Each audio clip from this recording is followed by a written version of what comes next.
નમસ્કાર મિત્રો, આપણા એક બેન છે, એમને આપણી પ્રોડક્ટથી એક સરસ મજાનું રિઝલ્ટ મળેલું છે, તો આપણે બેનના મુખેથી સાંભળીએ.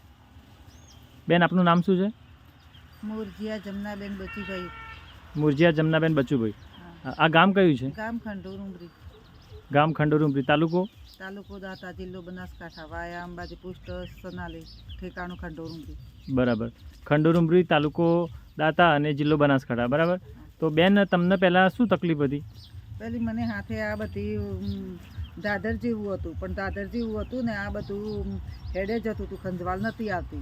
બરાબર. હેડે જતું હતું, ગોળિયું ગળે કોઈ થતું નહોતું. પછી આ દવા આયુર્વેદિક વાળા ભાઈ આવ્યા ત્યાં સાહેબે અમને દવા આપી, એ પ્રમાણે અમને બધી સરસ લગાવી, એ લોકોએ સલાહ આપી, એ પ્રમાણે અમે ગોળી દવા આ ટ્યુબ ને આ દવાથી અમે ઈલાજ કર્યો. એનાથી અમને સરસ ફેર પડી ગયો.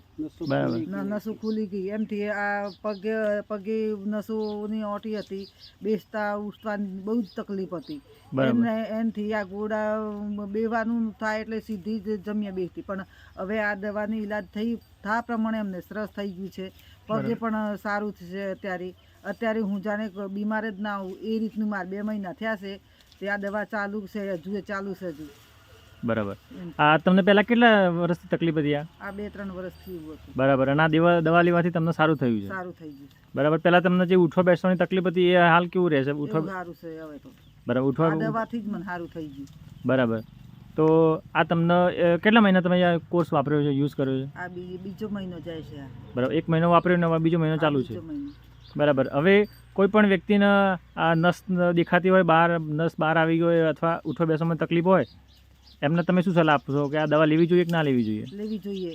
એમને હોમેથી એ લોકોને કહેવું જોઈએ કે આ મને આટલી બધી મને સારવાર મળી છે, એ પ્રમાણે મારું સારું થઈ ગયું હોય ને, તમને એવું થતું હોય તો તમે પણ આ દવા લઈને તમે વાપરી શકો એમ.